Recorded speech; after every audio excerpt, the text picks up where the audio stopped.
Ugirira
Yesu,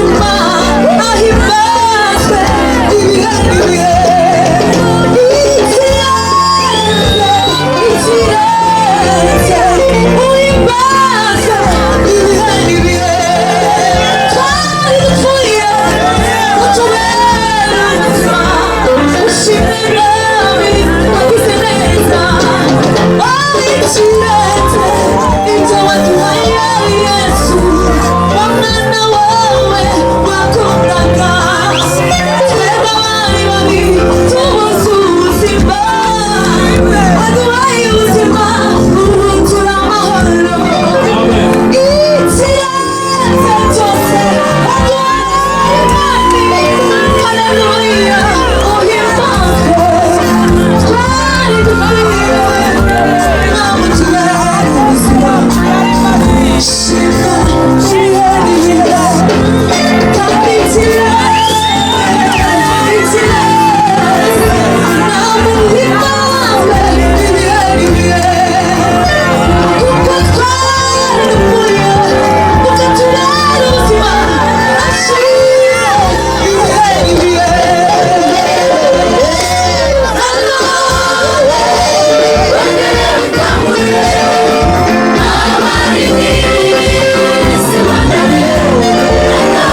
heza cyane hatunganye, hari akamoteri, ariko dushaka nyine ibintu n'ibindi. Ndangije ngiye kuri banke kuri Beka ko twavuye kuri Minagri buri wese yafunguje konte kuri Beka. Ngiye kubona mbona banyohereje sheke ya miliyoni n'igice. Yari miliyoni n'igice irenze y'ibihumbi 32 n'amafaranga 700. Njya ku ruhande narabanje ndacicikana yihisha, none ngagenda ndeba ku zindi z'abakozi banje gasanga ni 300 600. None numva biranyobeye. Njya ku ruhande mpamagara madamu namwatereka mubwire rero mugore mwiza reka nkubwire. Tibampaye sheke nimba bibeshe ntabwo mbizi. Ati hada muri banke ntabwo bibaho. Ati sebete taranga ati hamagara Fani. Hamagara pe Fani yandamubaza ni Fani. Ko bampaye sheke yo miliyoni n'igice nandarenga bite. Abandi ngo nari za 300 za 400 za 600. Arangije araseka aratembaga. Arano ngo ari kwinosa wibagiwe kuri team leader. Wibagiwe ko umuyobozi. Wibagiwe ko Imana yaguteye iteka. Wibagiwe ko wagendanye mu mutima wawe kwera, Imana ikabigushize hejuru. Iyo ugendana kwera, iyo ugendana gukiranuka muri wowe, Imana uyu munsi rugo byabo bimeze bite eshira kuzamurika kwerekana. Sifa kwa Mungu. Ubundi muri cyamabwira iyo nganya n'abanyamasengesho. Ubu tumwiterana yo kucyumurira. Yankunda kwigisha ku isomo ryitwa ngo kumenya kubaha impano y'undi. Kuko ukutera haleluya siko nyitera. Uko vuga amen ntabwo ariko bivuga. Aho ukwiriye kumenya kubaha mwene so. Iyo ngeze abantu babwira ngo iyo abantu bagiye gusana cyangwa gutasha, abantu bajya gutasha bamwe ibice bibiri. Hari abazi gutoragura imyayo, ariko harimo abantu utabwira gutoragura imyayo.